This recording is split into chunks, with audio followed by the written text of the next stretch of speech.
தொல்லை இரும் பிறவீழ் சூழ்ந்தலை நீக்கி அல்லல்லறு தானந்தமாக்கியதே எல்லை மறுவா நெறியளிக்கும் ஆதவூரெங்கோன் திருவாசகம் எனுந்தேன். திருச்சிற்றம்பலம். நாம் சிவபுராணத்தின் 2வது பாடலான கீர்த்தி திரு அகவலின் விளக்கத்தை பார்த்து கொண்டிருக்கிறோம்.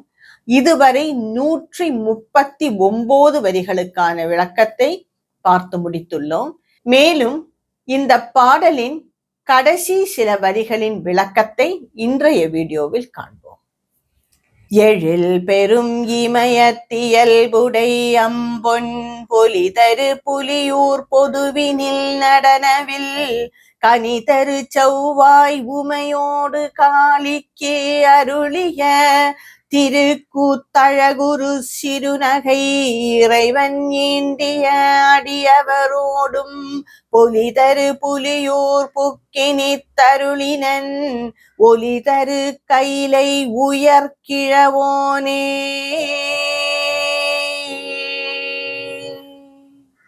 திருச்சிற்றம்பலம்.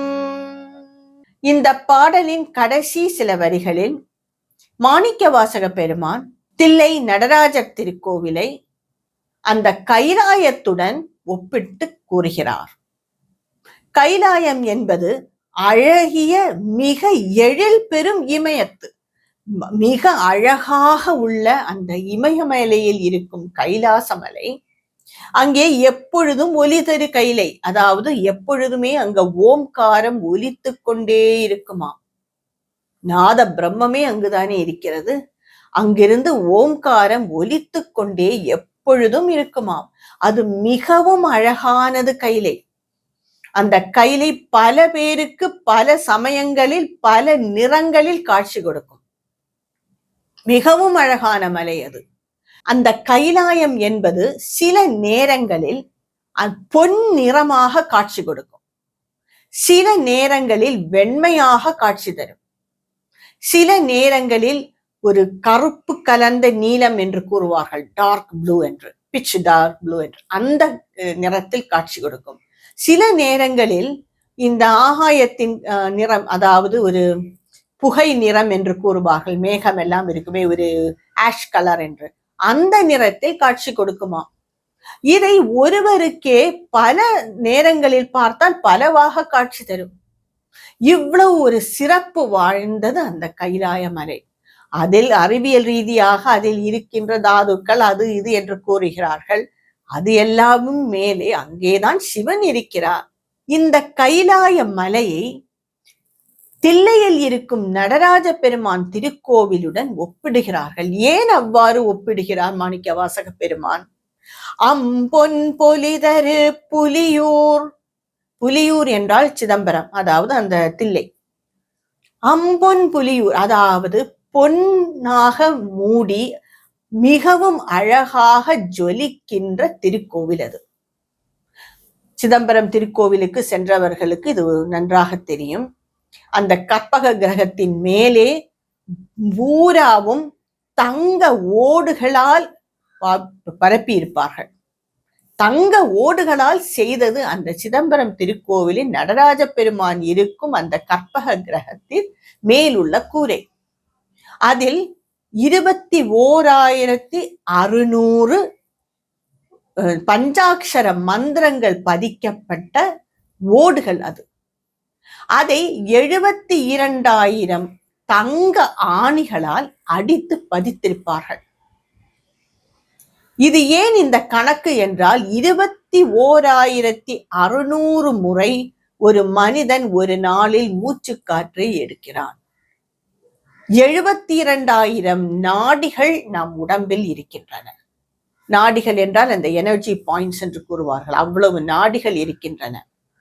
இந்த நாடிகளுக்கும் இந்த சுவாச காற்றுக்கும் மிக நெருக்கிய ஒரு தொடர்பு உண்டு.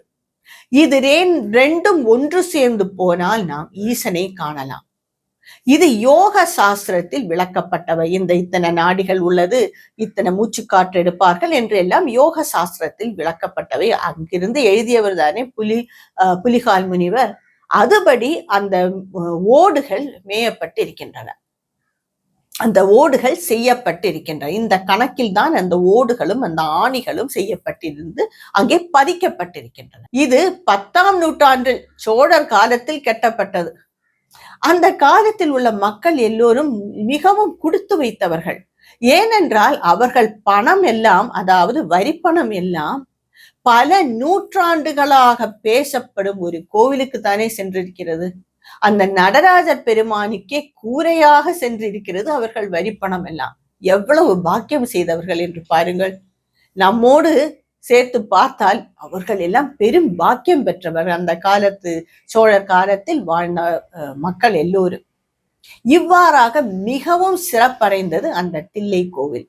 இந்த சிதம்பரம் நகரில் உள்ள அந்த நடராஜர் பெருமான் கோவிலுக்கே பல பெயர்கள் உண்டு, அந்த ஊருக்கே பல பெயர்கள் உண்டு. தில்லை என்று கூறுவார்கள், தாருகாவனம் என்று கூறுவார்கள், புலியூர் என்று கூறுவார்கள், தென் கைலாயம் என்று கூறுவார்கள். தில்லை என்றால், தில்லை என்பது ஒரு நஞ்சு மரம். அந்த இடம் முழுவதுமே ஒரு காலத்தில், பழைய காலத்தில் அந்த மரங்களாகவே, நஞ்சு மரமாகவே நிறைந்த ஒரு காடு. அதனால் அங்குதான் அந்த சிவபெருமான் வந்து இருந்து அருளி அவர் நடனத்தை எல்லாம் ஆடி காண்பித்திருக்கிறார். இதை தாருகாவனம் என்றும் கூறுவார்கள். தாருகன் என்ற ஒரு அசுரன் இருந்தான். அவன் அந்த வனத்திலே தான் இருந்தான். காளி அவனை கொல்ல நினைத்து அவனுடன் போராடினாள். தாருகனுடன் காளி போராடினாள். என்ன இந்த அசுரனுக்கு சிறப்பு என்றால், அவனை கொல்ல அவன் ரத்தம் தரையில் விழுந்தால், பூமியில் விழுந்தால் அதிலிருந்து வேறொரு அசுரன் வந்து விடுவான். இவ்வாறாக காளி கொல்ல பல அசுரர்கள் முளைத்து கொண்டே இருந்தார்கள். காளிக்கு என்ன செய்வது என்று தெரியவில்லை. ஒரு சமயம் அவளுக்கு தோன்றியது, இந்த ரத்தங்கள் எல்லாம் தரையில் விழுந்தால் தானே இவ்வளவு தொந்தரவு, அதை நாமே பருகிவிட்டால் உள்ளே இருந்தாவா முளைப்பார்கள் என்று அசுரர்களை கொல்ல அந்த அசுரர்களின் இரத்தத்தை காளி குடிக்க ஆரம்பித்தாள். மனிதனை காப்பாற்றுவதற்காக அந்த இரத்தத்தை அவள் குடிக்க ஆரம்பித்தாள். அது அசுரனின் இரத்தம் அல்லவா? அவள் குடித்து தாருகன் இறந்து விட்டான். ஆனால் காளிக்கு அந்த இரத்தம் குடிக்கும் தாகம் அடங்கவில்லை. மேலும் மேலும் இரத்தம் வேண்டும் என்று அவள் நாட்டுக்கெல்லாம் வந்து மனிதர்களை அடிக்க ஆரம்பித்து விட்டாள், கொல்ல ஆரம்பித்து விட்டாள். உடனே சிவபெருமான் இவளை அடக்கி வேணும் என்று நினைத்து அவள் முன் ஆனந்த தாண்டவம் ஆடினாள். இதுவே அந்த சிதம்பரத்தில் ஆடின ஆனந்த தாண்டவம். முதலில் எல்லாம் காளியும் போட்டி போட்டுக்கொண்டு ஆடினாள். ஒரு சமயம் அவளுக்கு மனம் இறங்கி சிவபெருமானிடம் அடிபணிந்தாள். இன்றும் இந்த தில்லை காளியாக அவள் சிதம்பரத்தின் எல்லை தெய்வமாக அவள் சிதம்பரம் நகரையே காத்து கொண்டிருக்கிறாள். அந்த தில்லைக்காளி கோவிலுக்கு சென்றவர்களுக்கு புரியும். முக்கியமான சந்நிதி காளி அடங்கி சாந்தமாக இருக்கும் சந்நிதி தான். அதில் ஒரு புறம் இருக்கும் வேறொரு சிறிய சந்நிதியில் தில்லைக்காளி மிகவும் உக்கிரமாக நிற்பாள். வெள்ளை புடவை உடுத்துக்கொண்டு அதில் மேல் பூராக குங்குமம் தூவி இருப்பார்கள். அந்த இதையும் சூலத்தையும் வைத்துக்கொண்டு மிக ஆக்ரோஷமாக தில்லைக்காளியாக நிற்பாள். இந்த தில்லைக்காளி இன்றும் அந்த நகரத்தை காத்து கொண்டிருக்கிறாள். இதனால் தான் அந்த ஊருக்கு தாருகாவனம் என்றும் ஒரு பேர் வந்தது.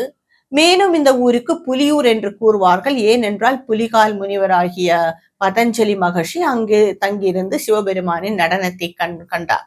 இதனால் அது புலியூர் என்றும் அவருடைய ஊர், அதனால் புலியூர் என்று கூறுவார்கள்.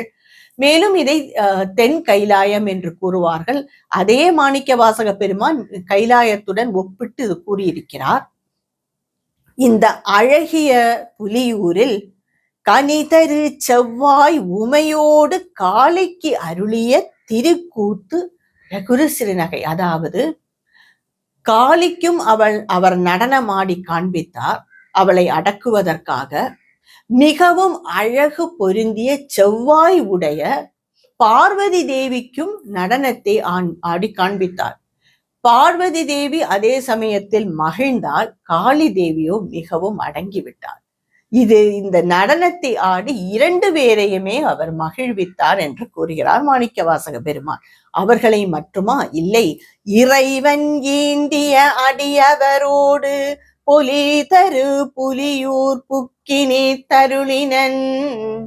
அவர்களுக்கு மட்டுமல்ல, இன்றும் அவர் அந்த சிதம்பரத்திலேயே இருந்து, அந்த திருக்கோவிலேயே இருந்து வரும் எல்லா பக்தர்களுக்கும், ஈண்டிய பக்தர்கள் அனைவருக்கும் அவர் அருள் பாலித்து கொண்டுதான் இருக்கிறார்.